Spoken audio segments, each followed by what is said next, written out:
Thank you so much, Ken.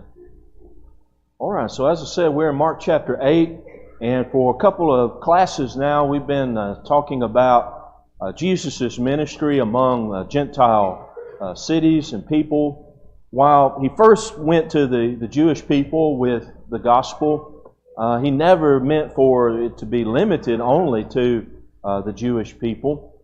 And furthermore, especially as his kingdom is established and the church goes out into the world, it's always been his intention that his kingdom would include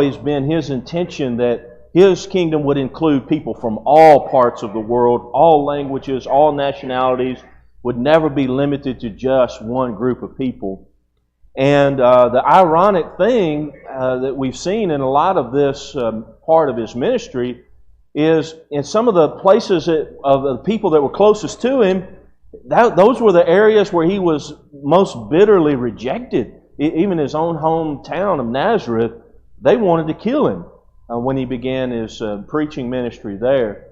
And a lot of places in Galilee and Judea, he faced opposition and rejection.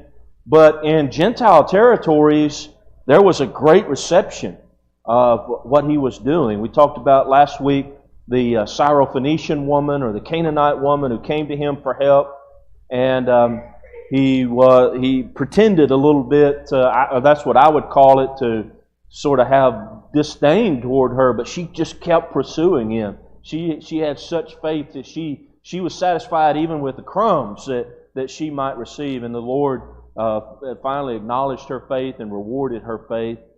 And we talked about his healing of a deaf man, and how that revealed that compassion he has.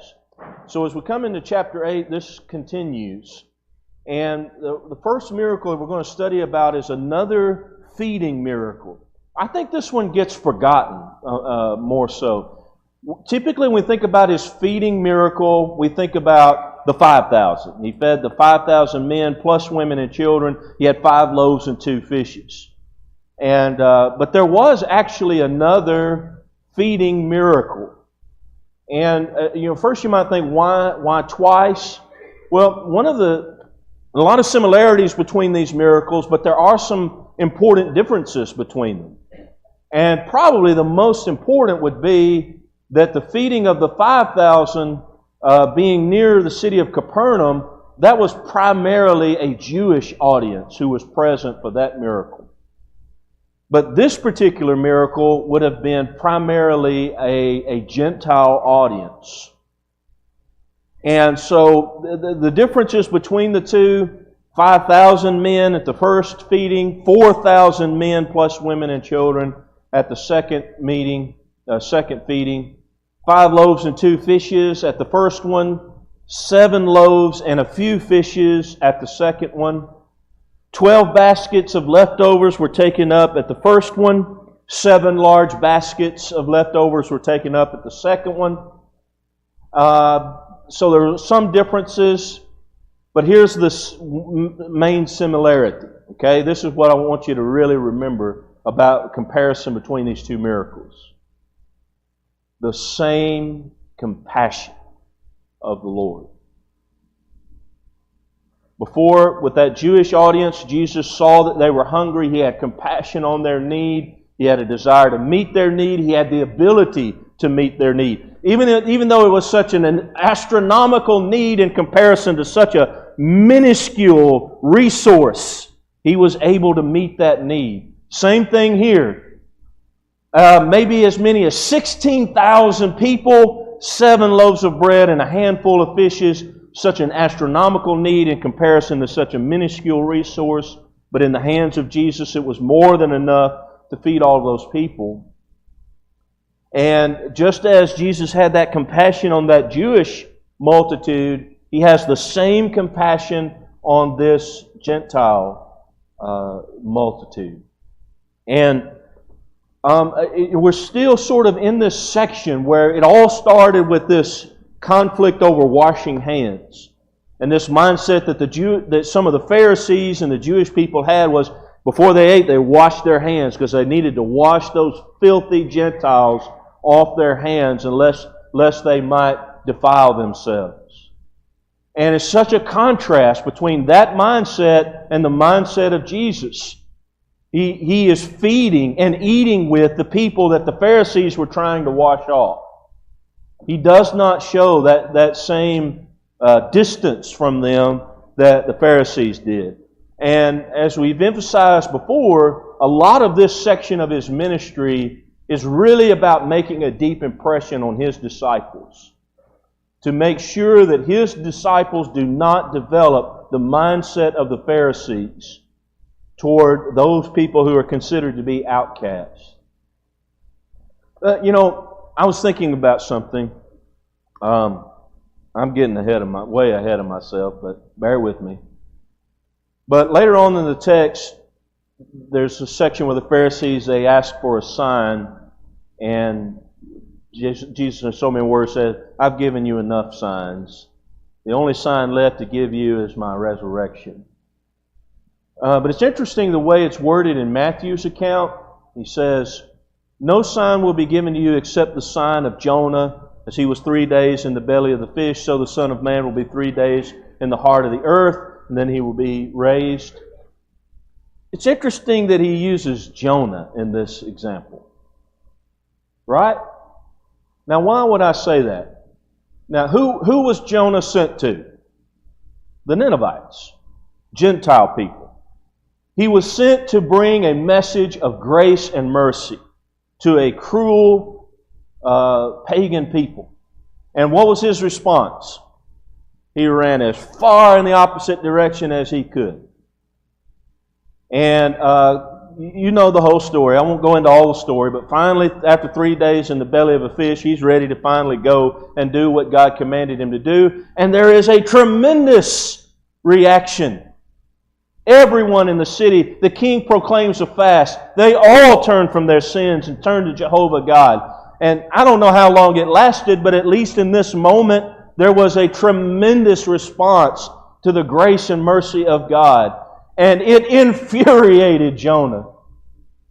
He goes up to the hillside and he is so angry and so depressed. He says, God, just kill me now. I would rather die than have to watch these people be forgiven and blessed. I would rather see them be wiped off the face of the earth than to have to sit here and watch them be forgiven and blessed. They don't deserve grace and mercy. At least that was Jonah's attitude at the time. And it's an interesting connection because a lot of the Pharisees had the attitude of Jonah. These people are scum of the earth. They're dogs. They don't deserve the blessings of God. They don't deserve the grace and mercy of God. And in contrast, Jesus is like Jehovah in the story of Jonah. Extending grace, extending mercy, being patient, offering forgiveness. And ironically, the Jews, the Pharisees, they're a lot like Jonah. But these Gentiles in these areas where Jesus was working, they were a lot like the Ninevites. In that they opened their heart to this message and they allowed it to change them. And receive the blessings that the Lord was offering them. So I always love it when the Old Testament and the New Testament sort of intersect with each other. Anyway. All right, so we're continuing to study about this ministry among the Gentiles. All right, let's read about this feeding miracle. We've already made a lot of comments about it, but we'll read through it and notice a couple other things. Verse 1.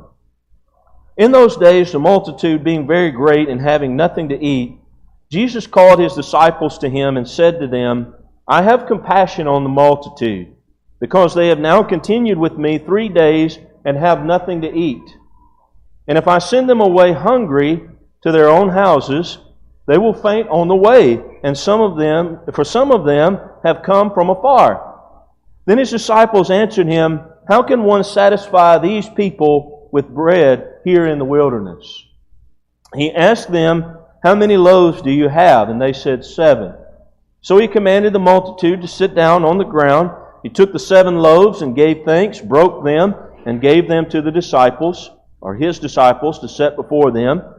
And they set before the multitude. They also had a few small fish, and having blessed them, He said to them, He also set them also before them. So they ate and were filled. So they took up 7 large baskets of leftover fragments. Now those who had eaten were about 4,000 men, according to Matthew's account of this, Matthew 15:38.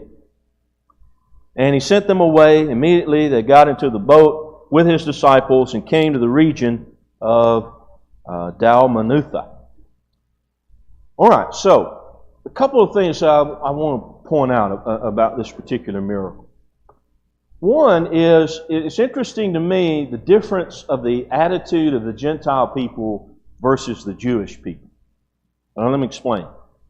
In John 6, where we read about the feeding of the 5,000, it later on in the story becomes clear that many of those people there were only there for the bread and the fish.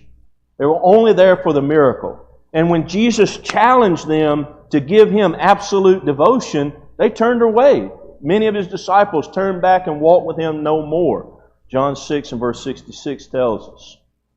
And to me, that's a different attitude than this crowd. There are a couple of phrases here that indicate something about this crowd. Jesus says, "They have continued with me 3 days and have nothing to eat." Now that says something about the dedication of these people, of how hungry they are to hear what Jesus has to say. Even though they've been there 3 days with no food, none of them seem to be saying anything about turning around and walking back. They want to stay there. They don't want to be anywhere else. And Jesus is worried about not worried, that's not the right word, concerned about their physical well-being. He's concerned that they will faint on the way back home if He sends them away, because He says they have come from far away to be here. So that says something about this crowd. They traveled this distance, and they're more concerned about hearing what Jesus has to say than filling their own bellies. So that's a contrast between the other crowd, who seemed to only care about Jesus when He was filling their bellies. And they wanted to make Him king as long as He was filling their bellies. But when He talked about eating His flesh and drinking His blood, which is about giving Him full commitment, they said, "No, don't want any part of that." But these Gentile people, they seem to display already that kind of commitment, that they emphasize the spiritual more so than the physical. Another thing that's interesting about this story to me is the response of the disciples. When He says, he expresses the need, and their response to it is, how can one satisfy these people with bread here in the wilderness? Now, many times the disciples are slow learners, like the rest of us, and there's a parable about that in this chapter too. But to me, I think this statement reflects that they have learned something about the previous experience. In the previous experience, Jesus said something about feeding them, and they said, well, even if we had 300 denarii worth of bread, it wouldn't be enough for all of this crowd. There was an element of doubt in what they said. But I don't see the same thing here. Maybe you do. I don't know. Maybe you read it differently than I do. To me, the question they ask is, where are we going to find bread for these people in this wilderness? Which I think is implying, I'm hoping at least, I'm trying to give them the benefit of a doubt, that it is implying that they're saying, Lord, if we're going to feed these people here, you're going to have to do it. We're not going to find the bread in the wilderness. It's going to have to come from you. And also I think that because the Lord doesn't chastise them this time like He did before. I think there's a little bit of, they've learned something from their previous experience. And so they're basically saying, this is in your hands, Lord. This is where you have to step in. Isn't that an attitude you want to have? How many situations do we all face in our lives where we're at the end of our rope and we just have to say, Lord, this is where you have to bring an answer here, because it's out of my hands. This is not something I can do. And He does. When He shows up, He shows up. And when He shows up, not only do 4,000 men plus eat off of 7 loaves and a few fish, but there's enough left over to fill up 7 large baskets with the leftover. Why? It's interesting in both of these miracles, they collect the leftovers. And lots of times the question is asked, why did they do that? There may be at least 2, maybe more reasons why. One reason I think is it emphasizes that when the Lord blesses something, He always provides more than enough for the situation. Like in Psalm 23, my cup, what? Not my cup is full to the brim. God blesses more than that. My cup runs over. God sees that the cup is full, but He keeps on filling it till it overruns the sides. The prodigal son, when he reflected on his father, he said, my father's servants have bread enough and what? To spare. Not just bread enough, but bread enough and to spare. That's the way God blesses. Pressed down, shaken up, overflowing. That's the way He does things. And that's the way it happens here. When God blesses these situations, they end up with more food at the end than they had at the beginning of it. And that's the remarkable thing of what God is able to do. Secondly, I've seen a lot of commentators emphasize this. It shows the Lord's waste not mindset. And that might be a practical application of this. I certainly wouldn't dismiss that in any way. Just sort of, the way He gives thanks before He eats and then doesn't waste what He has. It just, reflects a mindset of good stewardship. I think there's something to that. And that's certainly worth taking away from this. But I think the main point here is the Lord has the same compassion for Gentile people that He had for Jewish people, and He provides for them in the same abundant way as He provided for the others. The Lord loves anyone in need. Racial differences don't matter to Him at all. All right. Anybody else have a comment or question about this miracle?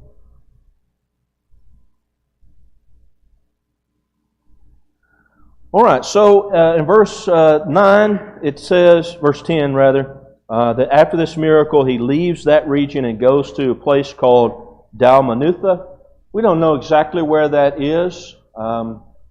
It's probably somewhere in the area of Magdala, which is, if you picture the Sea of Galilee, it would be along the southeastern section of that, the area down in that territory. Most likely that's where it is. But we're still in primarily Gentile territory. That's the thing. Verse 11.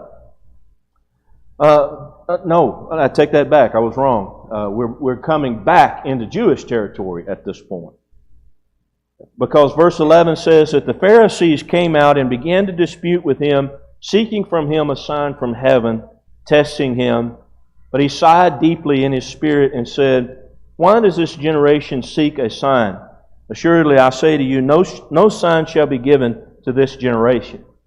And as I mentioned a moment ago, in Matthew's account of this, he adds to that, except the sign of Jonah, which is a reference to his resurrection. So now the Pharisees are back in the picture, and it's interesting how when he gets back into Jewish territory, he's just had this favorable reception in all these Gentile areas where he's been. But as soon as he gets back in Gentile territory, immediately he is met with more opposition. It's sad that is, the very people that should have been first in line to receive Him are the ones that reject Him. The Pharisees come looking for a sign. How many signs do you need? He has just taken 7 loaves and a few fish and fed 4,000 plus. What more do you need to see? One commentary I made an interesting comment on this. He referenced a Jewish superstition that existed at this time, that miracles performed on earth that demons could replicate. That's not biblical, but it was a Jewish superstition. And it was sort of loosely based off of, remember when Moses threw down the rod and it became a serpent, and then the Egyptian magicians could produce an illusion, at least it was similar to that. So their idea was that only real miracles that came from God were miracles that happened in the heavens, like the manna coming down from heaven onto the ground, or things of that nature. And so they're always looking for a little loophole. And so they come to Jesus this time and saying, show us a sign from heaven, and then we'll believe. But what if he had? What if he, like in Moses' time with the plagues, what if he had turned the days into darkness? Would they have believed? They were never going to believe. It didn't matter what signs he produced. They were in their stubbornness, their hard-heartedness. They were going to continue with their blinders on no matter what he did. And he recognized that. So he says, no more signs. Only the last sign that you're going to receive is my resurrection. That's the most powerful thing I can do to show that I am the Son of God. If you don't believe that, you won't believe anything else. So we're moving closer and closer to that. That the death and resurrection are hanging over this. The shadow is there over his ministry already at this point. All right, verse 13. Oh, one more thing before I leave this. Notice where it says he sighed deeply in his spirit. Oh, how his heart must have been aching to be rejected so many times by his own people. Later on, there's a scene where when he's back in Jerusalem and he's on the Mount of Olives looking over the city of Jerusalem, and he weeps. And the word in the original language is not just just a few tears running down the cheeks. It is a violent, emotional, sobbing kind of cry. His heart is broken because he wanted to gather this city. He wanted to love. He loved this city. He wanted to bless it. He wanted to save it. But they just would not allow it. They refused him. And this is already beginning here. All right, verse 13. And he left them, and getting into the boat again, departed to the other side. Now the disciples had forgotten to take bread, and they did not have more than one loaf with them in the boat. Then he charged them, saying, take heed, beware of the leaven of the Pharisees and the leaven of Herod. And they reasoned among themselves, saying, it is because we have no bread. Again, it takes them a little time sometimes. That's okay. But Jesus, being aware of it, said to them, why do you reason because you have no bread? Do you not yet perceive nor understand? Is your heart still hardened? Having eyes, do you not see? And having ears, do you not hear? And do you not remember when I broke 5 loaves for the 5,000? And how many baskets full of fragments did you take up? And they said to him, 12. They remember it well. Who could ever forget? Also, when I broke 7 for the 4,000, how many large baskets full of fragments did you take up? And they said, 7. So he said to them, how is it you do not understand? It's not about bread. That's not the point of this statement. What is the significance of his statement? Beware of the leaven of the Pharisees and the leaven of Herod. What's that?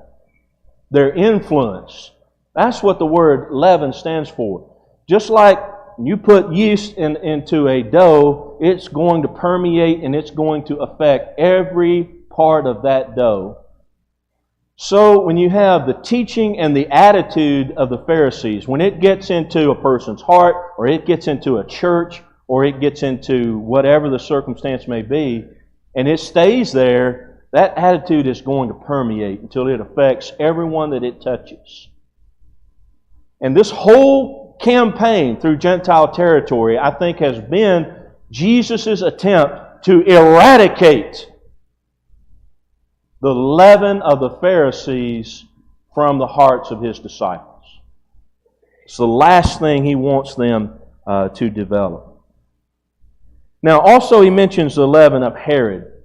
And to me, by mentioning them both, it's kind of like Moses told Joshua, don't go to the right hand or to the left.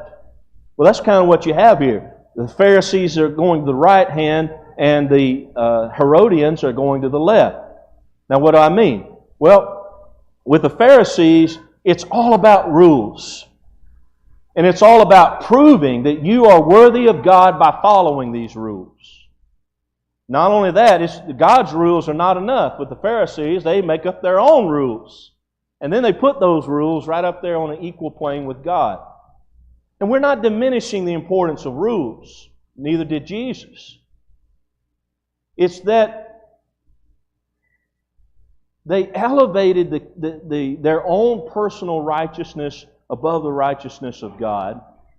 It was that they became arrogant and haughty and looking down upon others based on their perceived righteousness. They trusted in themselves that they were righteous, Luke 18, verse 9 through 14. They didn't always practice what they really preached. Jesus said one time in Matthew 23:3, do as they say and not as they do. Because they teach, but they don't do what they say. But even when they did practice good things, they did it for the wrong reason. They did it for a show with their praying and their giving of alms and all that kind of thing. So God wants us to avoid going to that right hand of taking our opinions and our scruples and binding them as traditions on others and becoming haughty in the practice of our religion. Now, the Herodians were the opposite extreme. Herod was the left hand. And it was a mindset that throws off all restraint whatsoever. No rules whatsoever. The only rule is what feels good. If it feels good, do it. Do it without conscience. Do it without restriction. And neither one of those mindsets is the mindset we're looking for here as we follow Christ. So he says, beware the leaven of the Pharisees and the leaven of Herod. All right? Any comments or questions? Pretty straightforward stuff, huh? All right, verse 22. This is one of the most interesting and peculiar miracles that Jesus performed. But it's interesting the way it fits in with what we just talked about.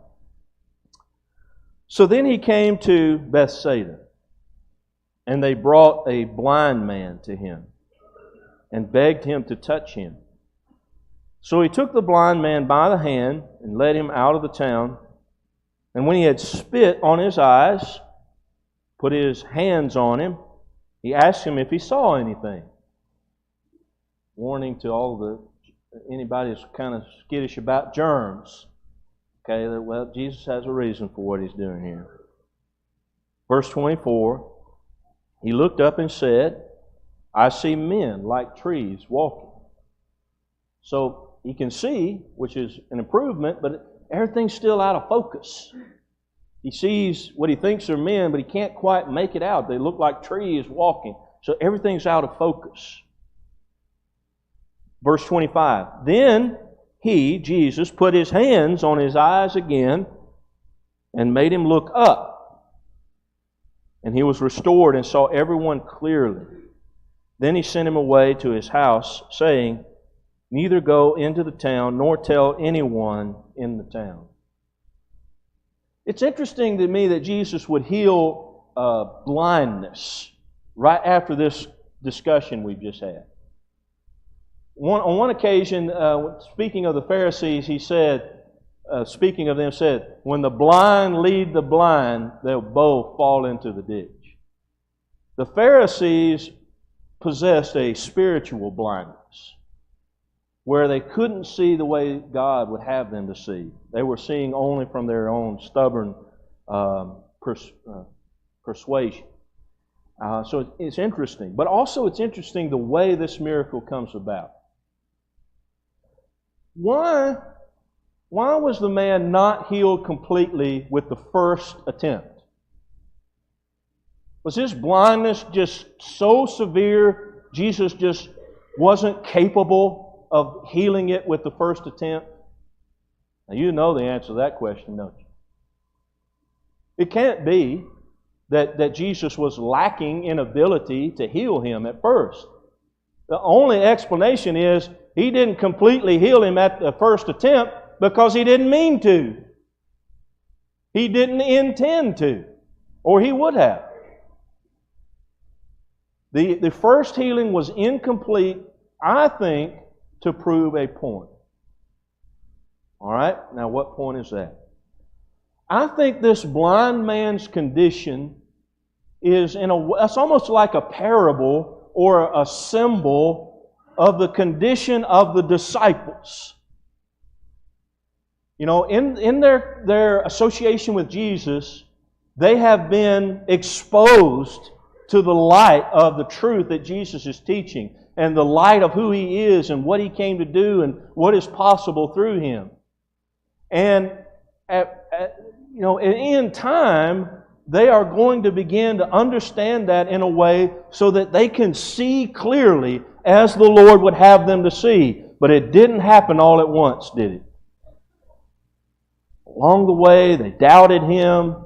They had, we're going to see it again in this before this chapter is over with Peter. They still don't really understand the kind of Messiah that He came to be.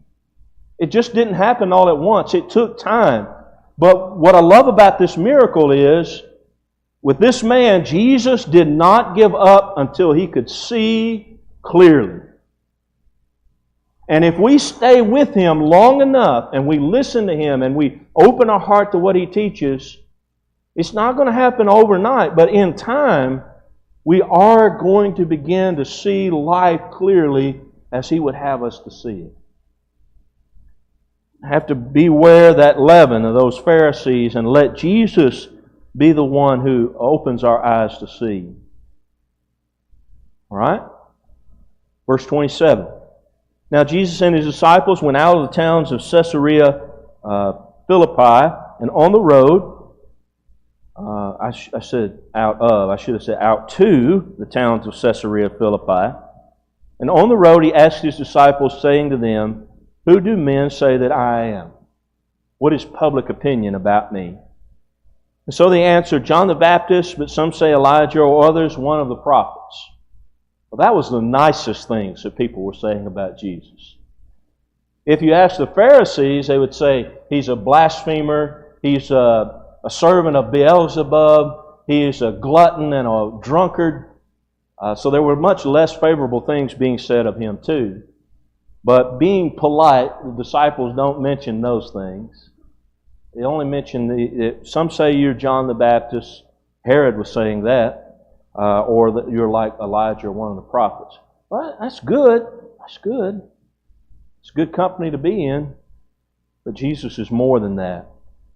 And so He said to them, "Who do you say that I am?" Peter answered and said to Him, "You are the Christ." And He strictly warned them that they should tell no one about Him. I love this little conversation. It is so applicable today. Too many people have their understanding of Jesus influenced by public opinion rather than the truth. What they know about Jesus is based off of only what they've heard other people say, or how they see Him portrayed in media, or how He is portrayed in public opinion. And that's why I think Jesus asked this question to His disciples. What are men saying about me? Well, they've heard everything that men have been saying about me, or about Him. And now the question comes to them, what do you believe? Do you believe what they are saying, or do you believe what the truth says? Do you believe the miracles that you've seen, the prophecies I've fulfilled, All of those kind of things. When you really examine the truth, He is the Christ, the one and only Son of God. And I think also this is a question to reveal how much the leaven of the Pharisees is influencing them. All right, that's the bell, so I got to stop there. I really would like to get to that next section, but we'll have to save that for another time. All right, any questions, comments? All right, thank you.